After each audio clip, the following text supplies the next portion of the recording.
యేసుక్రీస్తు నామములో అందరికీ శుభాభివందనములు. మన మధ్యలో రూపస్ బ్రదర్ ప్రార్థన చేస్తారు. Starting prayer. అందరికీ praise the Lord. Opening prayer చేసుకుందాం. పరిశుద్ధమైన దేవ, పరలోక రాజా తండ్రిని పాదం కొందనాలు తండ్రి. ఇంత మంచి సమయం మాకు అనుగ్రహించడం నీకు వందనాలు రాజా. మరి పొద్దు నుంచి ఇప్పుడు వరకు కాపాడినందుకు నీకు వందనాలు తండ్రి. కేవలం నీ కృప బట్టి మేము బ్రతుకున్నాం తండ్రి ప్రభా. నిశ్చయానికి ఎంతో వందనాలు. మరి ఆన్లైన్ పేట్స్ లోనైనా ప్రభా దినదిన జరుగుతున్నాగా ప్రభా అభివృద్ధి చెందినందుకు నీకు వందనాలు తండ్రి ప్రభా. అనేకులు నాయన ప్రభా ఈ దినం చూడలేక ఎంతో మంది ఉన్నారు ప్రభా. వాళ్ళ కుటుంబంలో శాంతిని సమాధానం దయచేయమని కోరుకుంటున్నాం తండ్రి ప్రభా. ఎస్ఐ అదే విధంగా ప్రభా నీకు వందనాలు స్తుతులు స్తోత్రం తండ్రి ప్రభా. మరి ఆన్లైన్ లో ప్రతి ఒక్క బిడ్డను దీవించి ఆస్వాదించండి. అందరూ వచ్చేటకు సాయం తెచ్చామని కోరుకుంటున్నాం తండ్రి ప్రభా. అదే విధంగా నాయన ప్రభా నీకు వందనాలు. మరి సిస్టర్ వాక్యం చెప్తున్నారు, ఎటువంటి ఇబ్బంది లేకుండా ప్రభా దాన్ని ముందుకు కొనసాగించి ప్రభా నిన్ను స్తుతించుటకు నేను గణపరచుటకు మంచి సమయం ఈ సమయం మాకు అనుగ్రహించండి వందనాలు తండ్రి ప్రభా. ఆన్లైన్ ప్రేయర్ లోనైనా ప్రభా ప్రతి ఒక్కరికి నైనా ప్రభా నీ సువార్త అందబడాలి తండ్రి ప్రభా. మీరు సాయం చేస్తారని ఈ యొక్క సమయం అప్పగిస్తూ యేసు క్రీస్తు నామంలో అడిగి పెట్టుకుంటున్నాం తండ్రి. ఆమేన్. ఆమేన్. Thank you brother. మన మధ్యలో సుజాతక్క పాట పాడతారు. ప్రైజ్ లార్డ్ అక్క. Praise the Lord sister. ఒక నిమిషం. ప్రైజ్ ది లార్డ్ అందరికీ. యేసు క్రీస్తు పరిశుద్ధ నామంలో మీకు అందరికీ వందనాలు. దేవుణ్ణి మహిమపరుస్తూ స్తుతిస్తూ ఆయన నామంను ఘనపరుస్తూ ఒక పాట పాడుకుందాం. స్తుతియు మహిమా ఘనత నీకే యుగ యుగముల వరకు, ఎంతో నమ్మదగిన దేవా. స్తుతియు మహిమా ఘనత నీకే యుగ యుగముల వరకు, ఎంతో నమ్మదగిన దేవా. మా దేవుడవై మాకిచ్చితివి ఎంతో గొప్ప శుభదినము. మా దేవుడవై మాకిచ్చితివి ఎంతో గొప్ప శుభదినము. మేమందరము ఉత్సాహించి సంతోషించెదము, కొనియాడెదము మరువబడని మేలులు చేసెనని. స్తుతియు మహిమ ఘనత నీకే యుగ యుగముల వరకు, ఎంతో నమ్మదగిన దేవా. నీవొక్కడువే గొప్ప దేవుడవు, ఘన కార్యములు చేయుదువు. నీవొక్కడువే గొప్ప దేవుడవు, ఘన కార్యములు చేయుదువు. నీదు కృపయే నిరంతరము నిలచియుండునుగా, నిన్ను మేము ఆనందముతో ఆరాధించెదము. స్తుతియు మహిమా ఘనత నీకే యుగ యుగముల వరకు, ఎంతో నమ్మదగిన దేవా. నూతనముగ దిన దినము నిలుచు నీదు వాత్సల్యత మాపై, నూతనముగ దిన దినము నిలుచు నీదు వాత్సల్యత మాపై. ఖ్యాతిగా నిలిచే నీ నామమును కీర్తించెదమెప్పుడు, ఖ్యాతిగా నిలిచే నీ నామమును కీర్తించెదమెప్పుడు. ప్రీతితో మా స్తుతులర్పించెదము దాక్షిణ్య ప్రభువా. స్తుతియు మహిమా ఘనత నీకే యుగ యుగముల వరకు, ఎంతో నమ్మదగిన దేవా. నీవే మాకు పరమ ప్రభుడవై నీ చిత్తము నెరవేర్చితివి. నీవే మాకు పరమ ప్రభుడవై నీ చిత్తము నెరవేర్చితివి. జీవమునిచ్చి నడిపించెదవు నీ ఆత్మా ద్వారా, జీవమునిచ్చి నడిపించెదవు ఆత్మా ద్వారా సేవించెదము సమభూమి గల ప్రదేశములో నిన్ను. స్తుతియు మహిమ ఘనత నీకే యుగ యుగముల వరకు. ఎంతో నమ్మదగిన దేవా, భరించితివి శ్రమలు నిందలు ఓర్చితివన్నీ మా కొరకు. భరించితివి శ్రమలు నిందలు ఓర్చితివన్నీ మా కొరకు. మరణము గెలిచి ఓడించితివి సాతాను బలమున్. మరణము గెలిచి ఓడించితివి సాతాను బలమున్. పరము నుండి మాకై వచ్చే ప్రభు యేసు జయము. స్తుతియు మహిమ ఘనత నీకే యుగ యుగముల వరకు. ఎంతో నమ్మదగిన దేవా, ఎంతో నమ్మదగిన దేవా. Thank you sister. Praise the lord. Thank you అక్క. ప్రైజ్ లార్డ్ అక్క. మనము వాక్యం ధ్యానిద్దాము. మనం చూసుకోబోయే వాక్యం ఏంటంటే Hebrew 11th chapter 1st verse అన్నమాట. మనం చూసుకోబోయే వాక్యం ప్రార్థన చేసుకుని ధ్యానిద్దాము.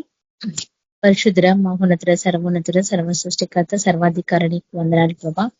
జీవం కలిగిన దేవానికి వందనాలు ప్రభా. అత్యున్నత సింహాసనపై ఆశ్రమైన గొప్ప దేవా నీకే స్తోత్రం, నీకే వందనాలు ప్రభా. తండ్రి దేవాయసు ప్రభా, మరి దినంలో తండ్రి ఈ సమయంలో ప్రభా నిన్ను స్తుతించి ఆరాధించే సమయం మాకు ఇచ్చినావు ప్రభా. దాన్ని బట్టి నీకు వందనాలు తండ్రి. తండ్రి దేవాయసు ప్రభా, ఎక్కడైతే 2-3 కూడి ఉంటారో అక్కడ మీరు ఉంటారని సెలవిచ్చిన దేవుడు ప్రభా.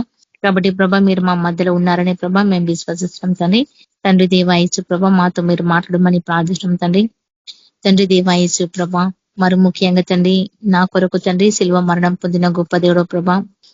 దేవాయస ప్రతి పాపము శాపము మా రోగాలు మా వ్యసనాలు సమస్తం తండ్రి నీ యొక్క భుజముల పైన మోసనైనా దాన్ని బట్టి నీకు వందనాలు ప్రభా. నువ్వు చూపించిన ప్రేమను బట్టి నీకే లెక్కలేని వందనాలు ప్రభా.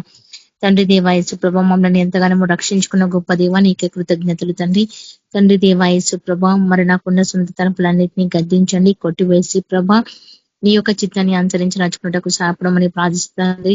మరి నీ యొక్క జ్ఞానానికి చోటిచ్చి నడుచుకుంటాను ప్రభా, సహాయపడమని ప్రార్థిస్తాం. మెస్సయ్యా నీ యొక్క పరిశుద్ధాత్మ చిత్త నడిపింపు దయచేయమని యేసుక్రీస్తు నామములో ప్రార్థిస్తాం తండ్రి. ఆమేన్. మనం చూసుకోబోయే వాక్యం Hebrews 11th chapter 1st verse అన్నమాట. అయితే ఈ వాక్యం విశ్వాసం కొరకు మాట్లాడబడుతుంది అనమాట. Now faith is in substance of things, hope for the evidence of things is not seen అన్నమాట. నాట్ సీన్ అని చెప్పబడుతుంది. సో ఇక్కడ విశ్వాసము నుండి నిరీక్షింపబడిన వాటి యొక్క నిజ స్వరూపమును అదృశ్యమై ఉన్నవి రుజువై ఉన్న వంటివి రుజువై ఉన్నవి అని చెప్పబడుతుంటే నా ఫెయిత్ ఈజ్ ఇన్ సబ్స్టెన్సెస్ అన్నప్పుడు అంటే మన ఫెయిత్ ఎట్లుండాలి అని అంటే స్టెబిలిటీగా ఉండాలా, ఇంకా ఒక హోప్ఫుల్ అనేది మనకు ఉండాలా, నిరీక్షణ అనేది మనకు ఉండాలా. ఎందుకు అనంటే ఫెయిత్ విశ్వాసం ఉంది అని అనుకుంటున్నాం, కానీ మన జీవితంలో అది పరీక్షింపబడితేనే కానీ నువ్వు విశ్వాసంలో స్ట్రాంగ్ గా ఉన్నావా లేదా అని తెలుసుకోగలుగుతాం అనమాట మనం. సో ఏదైనా కానీ దేవుడు ఫస్ట్ విశ్వాసాన్ని చూస్తాడు కదా. అంటే నిరీక్షణ అయితే నీకు రక్షణ అనేది దొరికింది, దేవుని దగ్గరే నీకు రక్షణ. ఆయనే శిల్వ మరణంలో మనమంతా భూస్థాపం పొందాలన్నమాట. అప్పుడైతేనే మనము ఆయనలో పాలు పొందిన వారం అవుతాం అనమాట. సో అట్లా ఎందుకు అనంటే నువ్వు విశ్వాసంలో కూడా ఇది ఒక గిఫ్టే. 9 ఆత్మ ఫలాలకించి విశ్వాసం అనేది కూడా ఒక గిఫ్టే. కానీ నువ్వు విశ్వాసంలో నిరీక్షింపబడిన ఒక నిజ స్వరూపాన్ని చూసుకోగలుగుతున్నావా లేదా అంటే మన నిజ స్వరూపాన్ని మనం చూసుకోవాలా. ఎప్పుడు అన్న వాక్యంలో హెచ్చరిస్తా ఉంటారు కదా, ఈ లోకంలో ఉన్న ఏంటంటే ఛాయ మాత్రమే, కానీ ఈ యొక్క నీడ వెంబడించడం ఈ లోకంలో అంతే. కానీ నిజ స్వరూపం ఎక్కడుందంటే పరలోక రాజ్యంలో ఉంది నిజ స్వరూపము. సో అది కొంతమందికి అదృష్టం అయితే కొంతమందికి కావు, కొంతమందికి రుజువు అవుతాయి. కదా నిజ స్వరూపము నువ్వు దర్శన రీతిగా చూసుకున్నావు. నీ నిజ స్వరూపంని ఆయన యొక్క సన్నిధిలో, పరిశుద్ధ దేవుని యొక్క సన్నిధిలో నీ యొక్క నిజ స్వరూపము ఆ యొక్క పరలోక రాజ్యంలో చూసుకున్నావంటే నీకు అవి అదృష్టమైనవి. నీ యొక్క దర్శనంలో నువ్వు చూసుకుంటున్నావు, నా నిజ స్వరూపం ఆ విధంగా ఉంది కదా అని. కానీ ఆ ఎప్పుడైతే నీ నిజ స్వరూపాన్ని నువ్వు చూసుకుంటావో అప్పుడు నీకు ఆనందము, సంతోషము. ఎందుకంటే అది ఒక ఎవిడెన్స్ నీకు అనేది దొరికిందనమాట. కానీ ఇక్కడ ఏదైనా అంతే, మనం చేసే ప్రతి పనులలో ఎవిడెన్స్ అనేది ఉండాలా. అంటే సాక్షి బిడ్డగా నిలబడాలి అని అంటే రాబోయే దినములలో మనం ఎట్లా ఉంటున్నాము, మన జీవితాలు ఏ విధంగా ఉన్నాయి అని తెలియజేయబడుతుంటామట. అయితే ఈ వాక్యంలో అదే చెప్తుందన్నమాట. విశ్వాసం నుండి నిరీక్షింపబడిన వాటి యొక్క నిజ స్వరూపను అదృష్టమై ఉన్నవి, ఉన్న మటుకు రుజువై ఉన్నవి. ఏవైతే ఉన్నాయో అవి ఖచ్చితంగా రుజువు చేయబడి ఉన్నదన్నమాట. దాన్ని బట్టి పెద్ద సాక్ష్యము పొందితిరి. అంటే చూడండి, దాన్ని బట్టే మనం పెద్ద సాక్ష్యం పొందినము. For by its elders obtaining a good report అని చెప్పబడుతుంది ఇంగ్లీష్ లో. అంటే elder obtaining a good report, ఒక మంచి రిపోర్ట్ అనేది జరుగుతుంది. ఎప్పుడు అంటే నీ నిజ స్వరూపాన్ని ఎప్పుడైతే నువ్వు పరలోక రాజ్యంలో చూసుకున్నావో నీ యొక్క దర్శన రీతిగా, అప్పుడు నీకు అనిపించాలి ఈ లోకంలో నువ్వు బ్రతుకుతున్నావు అని అంటే, ఈ లోకంలో నువ్వు నేను అందరం ఉన్నాం. సో మనందరిలో కూడా లోక పనులలో మనం నిఘ్నమైపోయి ఆ పని ఈ పనిలో చేసుకుంటున్నాం. కానీ నువ్వు ఎప్పుడైతే దేవుని యందు విశ్వాసించి ప్రార్థన జీవితంలో కడిపి ఆయన సన్నిధిలో గడుపుతావో అప్పుడే నీ నిజ స్వరూపాన్ని అక్కడ చూసుకోగలుగుతావు. అంతవరకు మనం చూసుకోలేము కదా. ఎందుకంటే ఎప్పుడైతే నిజ స్వరూపాన్ని నువ్వు చూసుకుంటావో అప్పుడు నీకు అర్థమవుతుంది, అరే నా నిత్య జీవితంలో నేను ఇంతవరకు ఇట్లున్నానా, ఇప్పుడు దేవుడు నాకు ఇంత మంచిగా ఇచ్చిండు కదా అని కదా. ఎందుకంటే నీకు నిజ స్వరూపం తెలియని అంతసేపు వరకు మాత్రము లోకం ఆనందంలోనే ఉంటారు, టెంపరీ లైఫ్ అన్నమాట. ఎప్పుడైతే నీ నిజ స్వరూపాన్ని చూసుకుంటావో అప్పుడు నీకు సంతోషము. ఎందుకంటే కొంతమందికి అది కనిపిస్తుంది, కొంతమందికి కనిపించదు. కొన్ని అదృష్టం అయితే, కొన్ని అదృష్టమైనవి కావన్నమాట కదా. అట్లా ఇక్కడ ఏమని చెప్పబడుతుందంటే మెయిన్ వర్డ్ ఇక్కడ వచ్చేసి ఏంటంటే ఎవిడెన్స్ కోసం మాట్లాడబడుతుంది అన్నమాట వాక్యంలో. రుజువు. ఇప్పుడు యేసుప్రభు అయితే ఆయన మనిషి కుమారుడుగా ఈ లోకంలో పుట్టినప్పుడు అందరు వెంబడించినారు. కానీ యేసుప్రభు నిజ స్వరూపాన్ని మనం చూస్తున్నాం, ఆయన దర్శన రీతిగా ఆయనని కూడా మనం చూడగలుగుతున్నాము. అంటే అది కూడా ఒక సాక్ష్యమే, అది ఒక రుజువు ఇచ్చిండు. ఎట్లా దేవుడు రుజువు ఇచ్చిండంటే శిల్వ మరణం పొందడమే ఒక రుజువు అన్నమాట. ఎప్పుడైతే ఆయన శిల్వ మరణం పొందిండో ఆ శిల్వ మరణంలో ఒక ఎవిడెన్స్ అనేది పెట్టింది, సాక్షి అనేది పెట్టిండు. ఆయన జీవం కలిగిన దేవుడు, ఉన్నతమైన దేవుడు, ఆయన సజీవుడు అని నిరూపించుడు. ఎప్పుడు అంటే ఆయన చనిపోయి తిరిగి లేచిన తర్వాతకి ఆయన రుజువు అనేది ఇచ్చినమాట. ఎందుకంటే నిజ స్వరూపం ఎవరిలో ఉంది, క్రీస్తులో ఉందన్నమాట.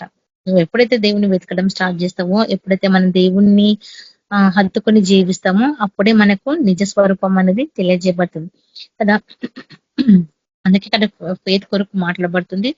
ఇంకా చూడండి రోమా 8th చాప్టర్ 24 and 25 వచనంలో చూసుకుంటే మనము ఇక్కడ ఏమని చెప్తుంటే రోమా 8:24 and 25 ఈ 24 ఏమని ఉందంటే, ఎలయనగా మనము నిరీక్షణ కలిగిన వారమై రక్షింపబడితిమి. నిరీక్షింపబడినది కనబడినప్పుడు నిరీక్షణతో పని ఉండునట్లు తాను చూచిన దాని కొరకు ఎవరు నిరీక్షించును. మనము చూడని దాని కొరకు నిరీక్షించిన ఎడల ఓపికతో దాని కొరకు కనిపెట్టుదాము. అటువలే ఆత్మ మన బలహీనతను చూచి సాయం చేయుచున్నాడు. ఎలయనగా మనము యుక్తము ఎలాగో ప్రార్థన చేయుచున్నామో మనకు తెలియదు, కానీ ఉచ్చరింపు సౌఖ్యమును గాక ములుగులతో ఆత్మతోని మన పక్షముగా విజ్ఞాపన చేయుచున్నాము. అంటే మూలుగులతో ఆత్మతోని మనము పక్షముగా విజ్ఞాపన చేయుచున్నాము. అంటే ఇక్కడ వాక్యంలో చూడండి 24 వచనంలో వస్తే ఎలయనగా మన నిరీక్షణను బట్టే ఉంటది. నిరీక్షణ అంటే మనము రోమ 5th చాప్టర్ లో ఉంటది నిరీక్షణ కొరకి. ఎందుకంటే నిరీక్షణ చాలా ఇంపార్టెంట్. మనము దాన్ని కనుక్కోవడము అంటే విశ్వాసంలో మనం ఉన్నప్పుడు నిరీక్షణ ఖచ్చితంగా కావాలా. నిరీక్షణ లేకపోతే నీకు విశ్వాసంలో స్థిరంగా ఉండలేము. ఎందుకంటే ఎప్పుడైతే మనం వెయిట్ చేస్తూ ఉంటామో ప్రతి దాని విషయంలో, ఈ పని మనం చేస్తున్నాము అంటే ఈ పని నీకు ఫర్ ఎగ్జాంపుల్ నువ్వు ఏదైనా ఆఫీస్ లో వర్క్ చేస్తున్నావు, ఆ వర్క్ ని నువ్వు కంప్లీట్ గా చేసుకోవాలి అని అంటే ఒకటేసారి పని చేస్తే కాదు కదా. దాన్ని మెల్లగా అంటే first step, second step, third step అట్లా చేస్తుంటే లాస్ట్ కి 5th స్టెప్ వరకే వచ్చేసాం అనుకో, అంటే నువ్వు ఆ 5th స్టెప్ ని నువ్వు చేరుకోవాలి అని అంటే ఆ మధ్యలో ఉన్న గ్యాప్ ఏదైతే ఉందో ఆ యొక్క నిరీక్షణ వెయిట్ చేసి లాస్ట్ చివరికి నువ్వు చేరుకుంటున్నావు అని అంటే అది నీ ఓపికని బట్టి, నీ విశ్వాసాన్ని బట్టి ఉంటది. ఒకవేళ నువ్వు మధ్యలోనే దాన్ని బ్రేక్ చేసినావు అంటే నీ విశ్వాసం అక్కడ వరకే ఉంది. ఇంకా నువ్వు అడిగిన 2 స్టెప్స్ ఇంకా ముందుకు వేసుకోలేకపోతున్నావు అని అంటే నీ ఓపికను బట్టి, నీ నిరీక్షణ బట్టి చెప్పబడుతున్నమాట విశ్వాసాన్ని. అది ఇక్కడ అది చెప్పబడుతుంది రోమా 5th చాప్టర్ ఫస్ట్ వర్స్ లో చూస్తుంటే. కాబట్టి విశ్వాసం మూలంగా మనము నీతిమంతులుగా తీర్చబడిన మన ప్రభువైన యేసుక్రీస్తు ద్వారా దేవునితో సమాధానము కలిగి ఉందాము, మరియు ఆయన ద్వారా మనకి విశ్వాసము ఆ ఈ ఈ ఈ కృపయందు ప్రవేశము గల వారమై అందులో నిలిచి ఉండేది దేవుని మహిమ గురించిన నిరీక్షణను బట్టి అతిశయపడుచున్నాము. అంతేకాదు ఓర్పు, ఇక్కడ చూడండి, శ్రమ, ఓర్పు, పరీక్ష నిరీక్షణ కలగజేసి ఎవరు శ్రమలి యందు అతిశయపడుదురుము.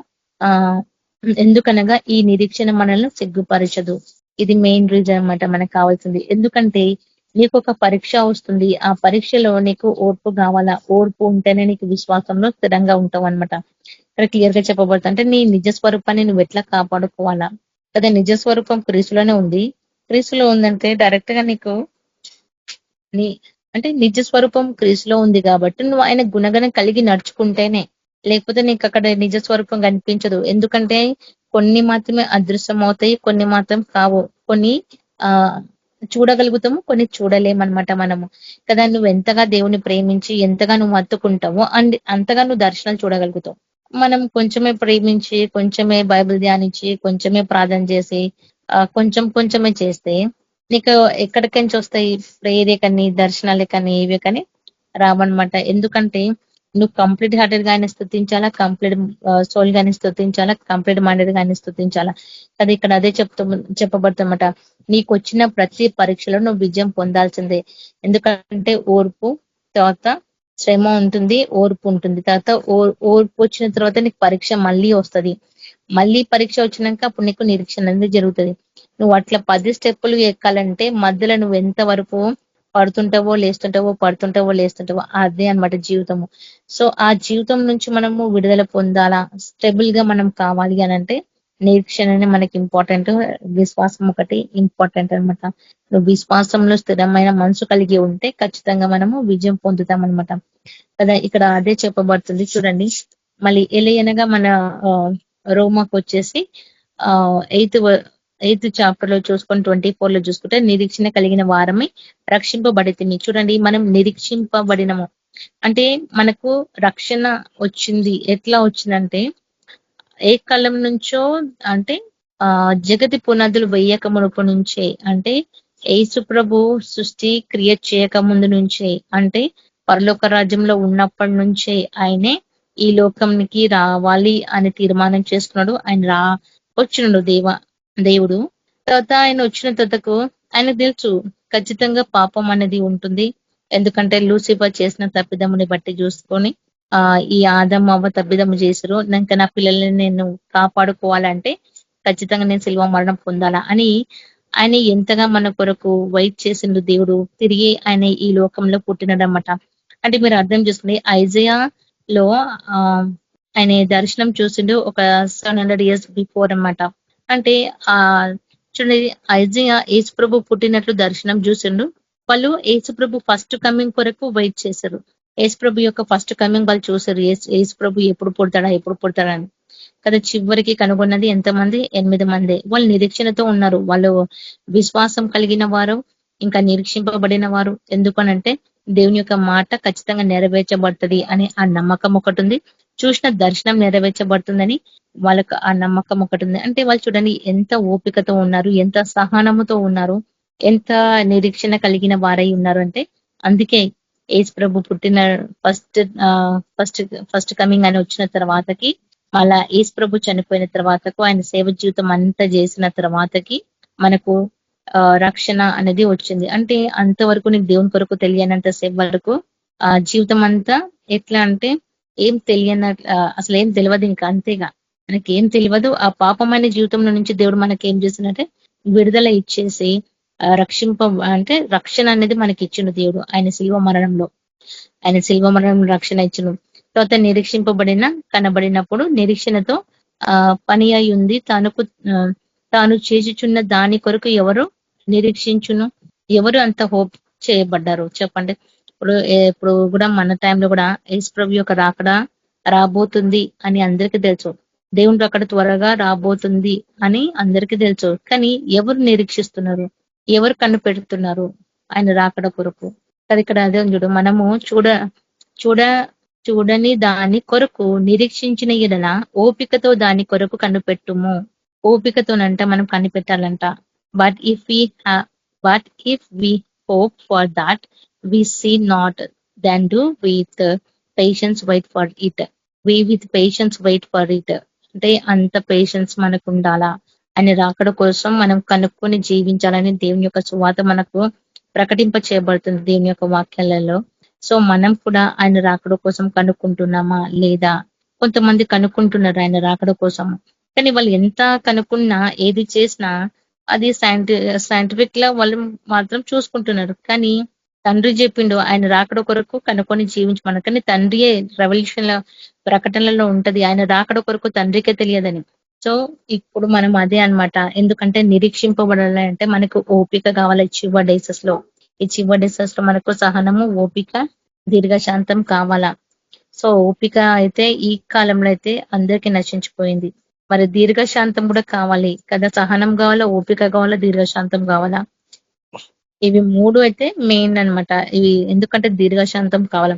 చివరి డేసెస్ లో దేవుని యొక్క బిడ్డల్ని నమ్మిన వారిని చంపడానికి ఎంతో మంది ప్రయత్నిస్తున్నారు కదా. హతసాక్షులు కావడానికి, దేవుని యొక్క బిడ్డల్ని చంపడానికి ప్రయత్నిస్తున్నారు. కాబట్టి అలాంటి వాళ్ళు ఎదుట మనం నిలబడినప్పుడు మనకి ఏం కావాలా? ఓపిక కావాలా, సహనం కావాలా, నిరీక్షణ కూడా కావాలా కదా. పేషెన్స్ అనేది కావాలా. పేషెన్స్ లేకపోతే మనం ఏం చేయలేము. అందుకే ఆయన పేషెన్స్ ఉండాలని చెప్తున్నాడు. లాస్ట్ చూడండి 2 Corinthians 4th chapter 18th verse. 2 Corinthians 4th chapter 18th వచనం. ఇక్కడ చూడండి, మనము ఇక్కడ వేడగుంది ఇక్కడ సరే. క్షణమందు మనము చలకని శ్రమ కొరకు అంతకంతకు ఎక్కువగా నిత్యమైన మహిమ భారమును కలగజేయుచున్నది. ఎలయనగా అదృష్టమైనవి అతనికి దృశ్యమైన నిత్యములు అని చెప్పబడుతుంది. ఇక్కడ మనం ఏం చూసుకుంటున్నాం ఏంటంటే, మేము అదృష్టమైన వాటిని చూడక అదృష్టమైన వాటిని నిందాయించి చూచుచున్నాము గనుక క్షణం మాత్రమును మన చలక శ్రమ మన కొరకు అంతక ముందు ఎక్కువగా నిత్యము మహిమ భారమును కలగజేయుచున్నది. చూడండి, మనము అదృష్టమైన వాటిని చూడక దృశ్యమైన వాటిని నిందాయించి చూచుచున్నాము. ఇప్పుడు చూడండి, అదృష్టము కొంతమందికి అంటే కొంతమంది చూడగలుగుతున్నారు, కొంతమంది చూడలేకపోతున్నారు. ఒకవేళ చూసిన వాళ్ళంట దానిని నిందాయించి చూచుచున్నారంట. ఇప్పుడు ఫర్ ఎగ్జాంపుల్ అపోస్తులందరూ ఉన్నారు కదా. ఈ అపోస్తులందరూ ఏం చేశారంటే దేవుని కొరకు సమస్తం త్యాగం చేసుకున్నారు. ఇంకా వాళ్ళు ఎట్లా అంటే ప్రతిదీ దర్శన రీతిగా వాళ్ళు గమనించున్నారు, చూసినారు. ఏదైతే దేవుడు వాళ్ళకు బయలుపరిచినారో ఆ యొక్క దర్శనంలో దాన్ని అంటే వాళ్ళు ఇంకా నిందాయించి చూస్తున్నారంట. అంటే ఇంకా గమనిస్తున్నారు. వాటిని గమనించిన క్షణంలో వాళ్ళు చేసిన శ్రమలు, వాళ్ళు ఎంతవరకు శ్రమ పడినారు, వాళ్ళు ఎంతవరకు దేవుని వరకు నిత్యము ఆయన మహిమ భారమును వాళ్ళు అంతా వాళ్ళు భరించుకున్నారన్నమాట. అంటే దేవుడు ఇచ్చిన ప్రతిదీ దేవుడు ఎట్లయితే సాక్రిఫైస్ చేసుకొని వెళ్ళిపోయినాడు ఈ లోకంలో మన కొరకు, ఆయన శిల్వ మరణం ఎట్లయితే త్యాగం చేసుకున్నాడో యేసు ప్రభు, అట్లనే వీళ్ళు కూడా ఏం చేశారంటే దేవుడు చూపించిన ఆ యొక్క దర్శన రీతిగా ఇప్పుడు పౌలు కూడా ఎంతో సేవ చేసిండు. మరి ఆయన కూడా అంతే, ఫస్ట్ దర్శనంలోనే ఆయన మార్పు చెందినడు. తర్వాత నుంచి దేవుని యొక్క సేవ అందరికంటే ఎక్కువ చేసిండు. సో పౌలు కూడా దేవుడు బయలుపరచుండు. ఆయనకి కొన్ని దర్శన రీతిగా బయలుపరచుండు, కొన్ని అదృష్టం అయితే కొన్ని కావని చెప్తున్నమాట. అంటే ఏవైతే దేవుడు చూపించినడో, ఏవైతే చూపించలేడో, చూపించిన వాటిలో అయితే వాళ్ళు ఇంకా ఎక్కువ డీప్ గా వెళ్ళిపోయి ఇంకా దాన్ని వెంబడించడం స్టార్ట్ చేశారన్నమాట. అంటే ఇక్కడ ఏం చెప్పబడుతుందంటే దేవుడిచ్చిన కళలే కానీ దేవుడిచ్చిన దర్శనాలే కానీ వేస్ట్ కాకుండా చూసుకోవాలా. ఎందుకంటే అక్కడ మనం గుర్తుపట్టాలా ఇది దేవుడి నుంచి వచ్చిందా, ఇది దుష్టు నుంచి వచ్చిందా అని. ఇక్కడ దేవుడి నుంచి వచ్చింది ప్రతిదీ మన జీవితంలో నెరవేర్చబడడానికి మనం ప్రార్థించుకోవాలా. కొన్ని దేవుడు మనకు శోధనలు చూపిస్తుంటాడు. ఆ శోధనలు బట్టి మనం విజయం పొందాలి అని అంటే ముందు ముందే దేవుడు చూపిస్తాడు. ఈ శోధన రాబోతుంది, దీని నుంచి మీరు తప్పించుకోండి అని దేవుడు చెప్తాడు. అంటే దీని నుంచి మనం తప్పించుకోండి అంటే నువ్వు ప్రార్థన జీవితం ఉంటేనే ఆ శోధన నుంచి నువ్వు విజయం పొందుతావు. ఒకవేళ నువ్వు ప్రార్థన లేకపోతే దేవుడు చూపించింది కదా అని నువ్వు ఆ కళని చూసి ఆ దర్శనాన్ని చూసి నువ్వు భయపడకుండా కూర్చుంటే కాదు కదా. ఆయన చూపిస్తుంది, అందుకే కొన్ని దర్శన రీతిగా ఆయన మాట్లాడతాడు, కొన్ని చూపించిందే మళ్ళీ మళ్ళీ దాన్ని నువ్వు ఇంకా గమనించి చూడు అని దేవుడు చెప్తాడనమాట. ఏదైతే ఇప్పుడు ఆమోసు కూడా అంతే, దేవుడు ఆమోస్కి దర్శనం రీతిగా మాట్లాడినప్పుడు బాదం చెట్టు కొరకు దాన్ని ఆయన ఎంతగానో ఇట్లా చూడగానే గుర్తుపట్టేసింది. అంటే అంత నిందాయించి చూసినాడు ఆయనే. అంటే ఆ పాయింట్ దగ్గర ఏమని చెప్తున్నంటే ఖచ్చితంగా దాన్ని డెప్త్ గా నువ్వు చూస్తేనే కానీ నీకు అర్థం కాదని అంటే ఇక్కడ అదే అవుతుంది. అందుకే కొంతమంది యేసు ప్రభుని చూడగలుగుతారు, కొంతమంది యేసు ప్రభుని చూడలేకపోతారు కదా. ఎవరు అంటే హృదయ శుద్ధి కలిగిన వాళ్ళు ఏం చేస్తున్నారంటే దేవుని చూస్తున్నారు. మరి హృదయంలో ప్రతి పాపము శాపము ఇవన్నీ పెట్టుకున్న వాళ్ళు దేవునికి దూరంగా ఉన్నారు. ఆయన అదే అన్నారు కదా, నన్ను చూడాలి అని అనుకుంటే హృదయ శుద్ధి కలిగిన వారే ఆయనను చూడగలుగుతారని వాక్యంలో సెలవిస్తుంది. సో ఇక్కడ కూడా ఈ వాక్యం అదే చెప్తుంది. అంటే ఆయనను చూడాలన్నా, అదృశ్యమైన వాటిని చూడాలన్నా, దృశ్యమైన వాటిని చూడాలన్నా కేవలం యేసు ప్రభు దగ్గరికే నువ్వు రావాలా. ఎందుకు అనంటే ఆయన జరగబోయేది ప్రతిదీ ఆయన చూపిస్తారు. ఫ్యూచర్ కొరకు ఆయన బయలుపరచడు యేసు ప్రభు. కాబట్టి వీళ్ళు కూడా అంతే, ఎంతగానో దేవుని యొక్క సేవ చేసినారు. మళ్ళీ వీళ్ళంతా కూడా ఎంతగానో అంటే అంత డెప్త్ గా వెళ్ళిపోయినారు. కాబట్టి వాళ్ళు ఏం చేస్తున్నారంటే శ్రమలో ప్రతి వాళ్ళు ఆ వాళ్ళ శ్రమలు అనుభవించినారు. తర్వాత నిత్య జీవితంలో వాళ్ళు ఏం చేసిరంటే వాళ్ళ భారము సమస్తము దేవునికి అప్పచెప్పుకున్నారనమాట కదా. ఈ మనము మత్తయి సువార్తలో మాథ్యూ 5th చాప్టర్ లో చూసుకుంటే మనకు అర్థమైపోతుంది వాళ్ళు పడిన శ్రమ ఎంత ఘోరమైన శ్రమలు పడ్డారంటే ఈ అపోస్తులందరూ కూడా. అందుకే ఆ వాక్యంలో చెప్పబడుతుంది అపోస్తులు ప్రవక్తలు వేసిన పునాది మీదనే కట్టబడతారు కానీ. అంటే చూడండి, ఫస్ట్ దేవుడు అపోస్తులను ఎందుకు మెన్షన్ చేశారంటే అపోస్తులు వేసారు పునాదులు. అపోస్తులు ఎందుకు మెన్షన్ చేయబడ్డదంటే వాళ్ళు క్రీస్తేసుతో పాటు నడిచిన వారు. దేవుడు వాళ్ళ సమయంలో ఉన్నప్పుడు యేసు ప్రభుని చూసి వాళ్ళు నడుచుకున్నారు కాబట్టి ఫస్ట్ అపోస్తుల తర్వాత వీళ్ళు వచ్చారు ప్రవక్తలు. అంటే అపోస్తులు అంత స్ట్రాంగ్ గా పునాదులు కట్టినారు. వాళ్ళంత స్ట్రాంగ్ గా పునాదులు కట్టినారంటే వాళ్ళు ఎంత త్యాగం చేసుకున్నారు దేవుళ్ళు. చూడండి ఎంత నిరీక్షణ కలిగి ఉన్నారంటే అంత విశ్వాసంలో స్థిరమైన మనసు వాళ్ళకు ఉంది. అందుకే అంతకు ఎక్కువగా నిత్యమైన మహిమ భారము వాళ్ళు కలగజేస్తున్నారన్నమాట. వాళ్ళు పడిన శ్రమలో మనం ఇంత కూడా లేము. వాళ్ళకున్నంత విశ్వాసంలో మనకు కూడా ఇంత అన్న ఉందా లేదా అని మనం చెక్ చేసుకోవాలా కదా. వాళ్ళు ఎంత విశ్వాసం చూడండి, అపోస్తులు అడుగు వేస్తేనే వాళ్ళ నీడలు చూసి సైతంలో పారిపోయినాయి. అంటే వాళ్ళు అంత పవర్ఫుల్ గా తయారైనారు. ఇప్పుడు మన కాలం వచ్చింది, మన సమయం కూడా అంతే. ఆ టైంలో దేవుని యొక్క పరిశుద్ధాత్మ ఉంది, ఈ టైంలో కూడా దేవుని యొక్క పరిశుద్ధాత్మ ఉంది. వాళ్ళు యేసు ప్రభు యొక్క పరిశుద్ధాత్మ పొందుకున్నారు. అపోస్తులు సేవ విజృంభించి సేవ చేస్తారు. ఇప్పుడు మన కాలంలో కూడా ఉంది ఆయన పరిశుద్ధాత్మ. మనం కూడా ఆయన పరిశుద్ధాత్మ పొందుకున్న వాళ్ళము. మరి మనం ఇంకెంత సేవ చేయాలా, ఇంకెంత ఆయన భారంలో మనం నడవాలా. అంటే ఆయన ఇచ్చిన భారంలో నువ్వు విజయం పొందాలా. అప్పుడైతేనే నీకు అదృశ్యమైనవన్నీ దృశ్యమైతే అనమాట. నిత్య జీవితంలో నీ నిజ స్వరూపంని నువ్వు అప్పుడు చూసుకోగలుగుతావు కదా. కొన్ని మనం చూడగలుగుతాం, కొన్ని చూడలేం. నేను నాకు ఒకసారి కళ పడ్డది. ఆ కళలో నేను మొత్తము ఒక ఏమంటారు జిగటమని ఇరిమి అని వేసాడు ఆ స్థలంలో అట్లా పడేసారు అనమాట. నేనేమో మంచిగా చక్కగా కట్టబడిన గోడ ఉంది, దాని మీద నడుచుకుంటా పాటలు పాడుకుంటూ వెళ్తున్నాను. సో నన్ను ఎవరో తోసేస్తే నేను పైనుంచి కింద పడుతున్నాను. నన్ను ఎవరో తోసేసారు మొత్తానికైతే. నేను పైనుంచి కింద మట్టి దిగడం అన్న దాంట్లో పడిపోయినా. అందులో పడిపోయినామంటే ఇంకా తిరిగి మన పైకి లేవలేము. సో అలాంటి ప్లేస్ లో నన్ను నూకేసారు. నేను ఆ టైంలో పడిపోయినప్పుడు నాకు దేవుడు జ్ఞాపకం చేస్తుండే ఇరిమియా అని.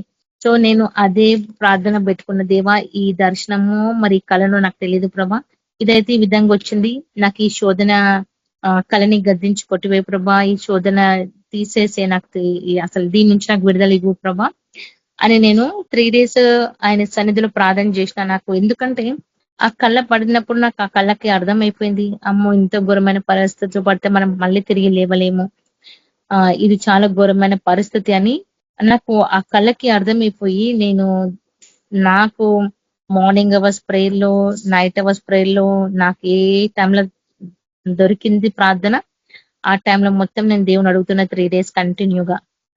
ప్రభా ఇది ఇట్లా వచ్చింది కళ, నాకు ఇది దీని నుంచి నాకు విడుదల ఇవ్వు, నాకు దీని నుంచి విడుదల ఇవ్వు, నాకు కావాల ప్రభా, నాకు సహాయపడు ప్రభా అని నేను ప్రార్థన చేస్తుంటే నాకు దేవుడు 3 రోజులు ప్రేయర్ మీటింగ్ పెట్టిన కదా, నాకు సెకండ్ డేనే దేవుడు విజయం ఇచ్చిండు.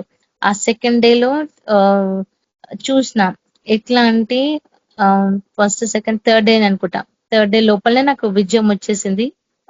ఏమని అంటే దేవుడు అంత పెద్దగా ఉన్నాడు, ఆయన వంగి ఆ నాది బురదల పడిన చెప్పుని తీసి బండ మీద ఒక చెప్పు అంటే 2 చెప్పులు జతపరిచి బండ మీద పెట్టి నా కాళ్ళకు తొడిగించి నడిపించినమాట దేవుడు. అట్లా పడ్డది నాకు. హల్లెలూయా. ఎందుకంటే ఆ దర్శనం ఎప్పుడైతే నాకు వచ్చినో నేను విజయం పొందినా అని నాకు నమ్మకం వచ్చింది. సో అంతవరకు తెలుసా నా కనిపించింది, ప్రభా ఇది ఘోరమైన పరిస్థితి, నువ్వు ఇర్మియాని కాపాడినట్లు నువ్వు నన్ను కాపాడాలా, నువ్వు నాకు వాగ్దానం చేసినావు, నన్ను తోచేసేటప్పుడు నువ్వు నాకు ఇర్మియాని జ్ఞాపకం చేసినావు, ఇర్మియాని నువ్వు ఎట్లా కాపాడినావు, నువ్వు నాకు ఈ రోజు నువ్వు నన్ను అట్లనే కాపాడవు ప్రభా అని ఆయనని అంతగా నేను 3 days ప్రార్థన చేస్తే నాకు దేవుడు గొప్ప విజయం అనుగ్రహించుడు. చెప్తున్నాను కదా, అంత పెద్ద దేవుడు నాకు అనిపించింది, అంత తగ్గింపు కలిగిన దేవుడు. చూడండి, మనం పాపం చేసిన మానవులము, ఎంత ఘోరమైన తప్పిదములు చేసినాం మనము, అయినా గాని ఆయన అంత గొప్ప దేవుడు, అంత పరిశుద్ధుడు. ఆయన ఆకాశం నుంచి భూమి వరకు ఇట్లా వంగడం నేను చూసిన. ఆయన ఏదైతే చెప్పు మట్టిలో పడ్డదో బురదలో, ఆ చెప్పుని తీసి ఇంకొక చెప్పుని తీసి 2 బండ మీద పెట్టి, ఆ బండ మీద నన్ను నిలబెట్టి ఆ 2 నా కాళ్ళకు తొడిగించి నన్ను నడిపించిన దేవుడు. హల్లెలూయా. నాకు ఈ దర్శనం ఎప్పుడైతే వచ్చిందో నాకు చాలా సంతోషం వేసింది. అప్పుడు నేను దేవునికి చాలా థ్యాంక్స్ చెప్పుకున్నా. నేను ఎక్కువ ఆనందంగా ఉన్నప్పుడు దేవుని బాగా స్తుతి ఆరాధన చేస్తాను. నేను బాధలు ఉన్నానంటే దేవుని దగ్గరికే పోను. అయినా గానీ నా హృదయం యాక్సెప్ట్ చేయదు. నేను వెళ్తా, ఆయన సన్నిధిలో కూర్చొని ప్రార్థన చేస్తా. అంటే నేను ఇదంతా ఎందుకు చెప్తున్నానంటే, చూడండి, మనకు శ్రమ ఖచ్చితంగా ఉంటుంది. ఆ శ్రమలో నీకు ఓపిక రావాలా, విశ్వాసంలో స్థిరమైన మనసు రావాలంటే దేవుణ్ణి అడగాల. ఇప్పుడు నీ విశ్వాసం ఎంత వరకు ఉందో నీకు ఆ దర్శన రీతిని బట్టి తెలిసిపోతది, నువ్వు చేసే సేవని బట్టి తెలిసిపోతది, నీకు వచ్చే శ్రమని బట్టి నీకు తెలిసిపోతది. అట్లా కొన్ని అదృష్టమైనవి, కొన్ని అదృష్టం కాలేకపోతున్నాయి అనమాట. సో నాకైనా మట్టుకైతే ఇది దేవుడు నాకు గొప్ప విజయం ఇచ్చిండు. అట్లా ఎందుకు అనంటే, నువ్వు ఎప్పుడైతే ఆయన కొరకు ఎదురు చూస్తావో, ఆయన కొరకు కనపడనికే జీవిస్తావో, ఆయన కొరకే సమస్తం చేయడానికి నువ్వు సిద్ధం చేసుకొని ఉంటావు కదా, ఆయన ఖచ్చితంగా మనకు సహాయపడతాడు. అట్లా నేను దేవుణ్ణి మళ్ళీ ఆయన శిల్వ మరణం దర్శనంలో చూసినాను. ఆ మళ్ళీ ఇంకోసారి చూసిన. అట్లా నేను 3 times దేవుని చూడగలిగినను. అంటే ఆయన ఎంతగా ప్రేమించినాడు, ఎంతగా నాకు బయలుపరిచినాడు అంటే అంతగా బయలుపరిచినాడు. అంటే చూడడం అంటే దర్శన రీతిగా ఆయన బయలుపరిచాడు. నేను చూసిన ఆయన దర్శనాలు, ఆయన శ్రమ అనుభవిస్తుంటే నేను అది కల్లారా చూసిన. అంత సుందరగు దేవుడు, అంత అంత ఫేస్ లో చాలా దీనత్వము, అంత ప్రేమ ఆయనలో కనిపించింది. అంటే చూడండి, ఆయన ఎంతగా ప్రేమిస్తే మనకు అంతగా బయలుపరుస్తాడో చెప్పండి. అందుకే ఆయన అంటున్నమాట, ప్రతిదీ క్షణం మాత్రమే కాదు కానీ చాలా శ్రమ కొరకు అంట అంతకంతకు ఎక్కువగా నిత్యమైన మహిమ భారము అంట కలగజేయుచున్నది. ఆయన కొరకంటే నిత్యమైన మహిమ భారము మనము కలగజేయుచున్నది. ఈ నిత్యమైన మహిమ భారం మనం పొందుకోవాలా కదా. ఎలా అనగా దృష్టమైతే అంటే కొన్ని కావంట. అందుకే ఈ మత్తయి సువార్తల ఈ ఎవరైతే అపోస్తులు ఉన్నారో వీళ్ళందరూ అంతే. వీళ్ళు నిత్యమైన మహిమ కొరకు భారం పొందినారు. వాళ్ళు నిత్యమైన మహిమ అంటే అది యేసుప్రభే కదా. నిత్యమైన మహిమ అంటే వాళ్ళందరూ అందుకే భారం పొందినారు అపోస్తులంతా. నాకు అదే అనిపిస్తుంది, నా నామం నిమిత్తం, నా నామము ఆ నా నా నిమిత్తము జనులు మిమ్మల్ని నిందించి హింసించి మీ మీద అబద్ధములు చెడ్డ మాటలు పలుకున్నప్పుడు మీరు ధన్యులు అని అన్నారు కదా దేవుడు. తర్వాత దేవుడు ఏమన్నా సంతోషించి ఆనందించండి అన్నాడు. తర్వాత పరలోకమందు మీ ఫలం అధికమగును, ఇలాగును వారు మీకు పూర్వం నుండి ప్రవక్తలను హింసించిరి. ఇప్పుడు చూడండి, పూర్వకుల నుంచి అంటే మొదటి నుంచి భూమి ఆకాశం అంటే జగతి పునది వేయక మునుపు నుంచే స్టార్ట్ అయింది ఇవన్నీ యుద్ధాలు.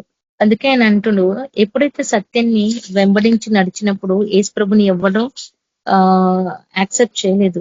కానీ ఎప్పుడైతే ఆయన శిల్వ మరణం చనిపోయి తిరిగి వెళ్ళినప్పుడు యేసు ప్రభు వెళ్ళిపోయినాక అప్పుడు యాక్సెప్ట్ చేసినారు అపోస్తులు కూడా. వాళ్ళు యేసు ప్రభుని నమ్ముతున్నారు, చేస్తున్నారు. కానీ వాళ్ళు స్ట్రాంగ్ గా లేరు.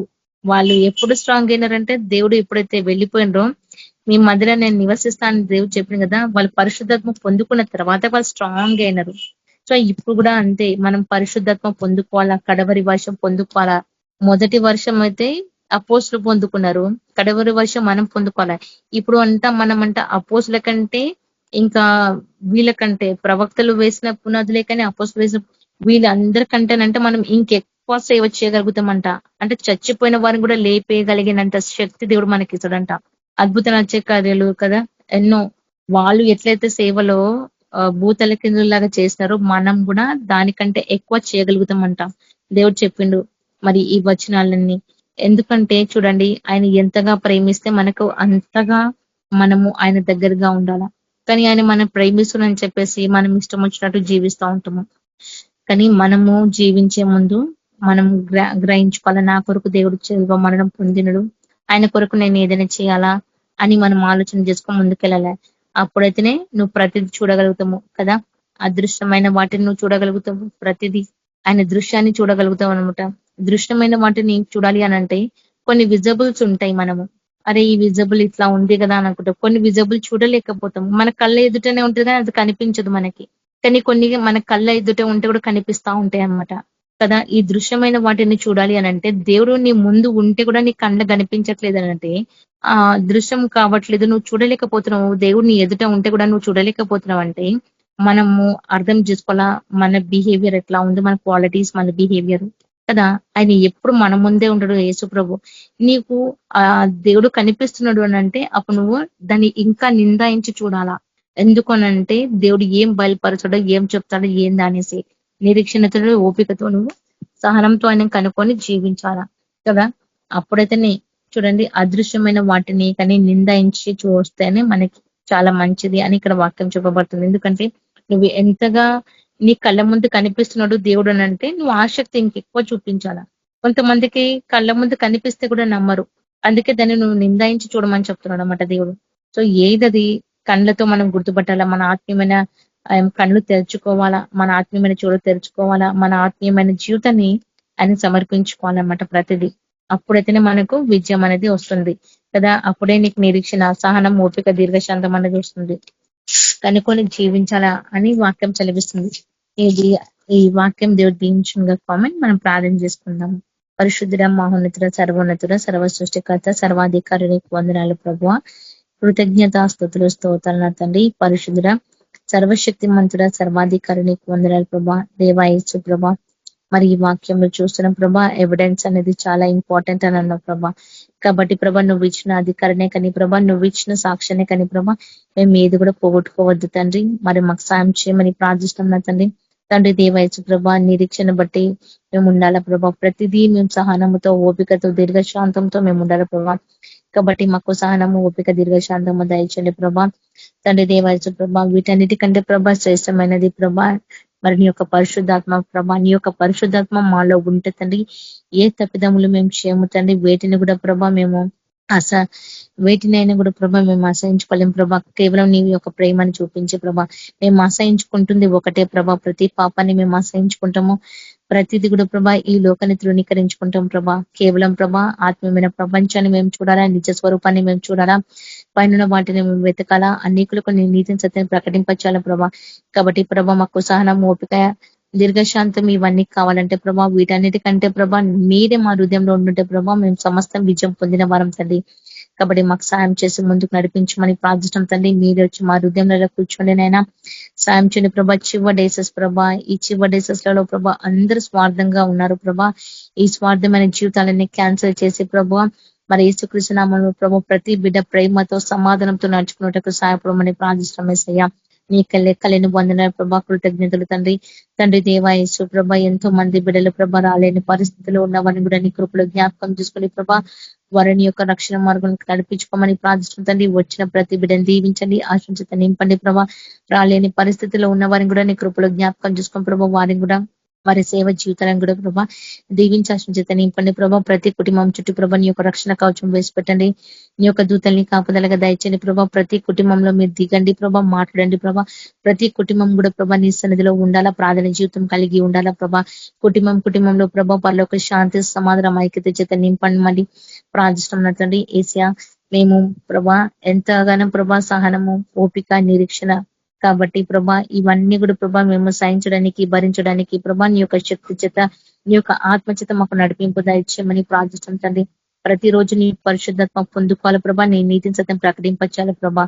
తండ్రి దేవాయచ ప్రభా ఆ కాలంలో పెద్ద ప్రవక్తలు, చిన్న ప్రవక్తలు తండ్రి ఎంత జ్ఞానమో ప్రభా త్యాగపూర్వకమైన సేవ వాళ్ళు చేశారు ప్రభా.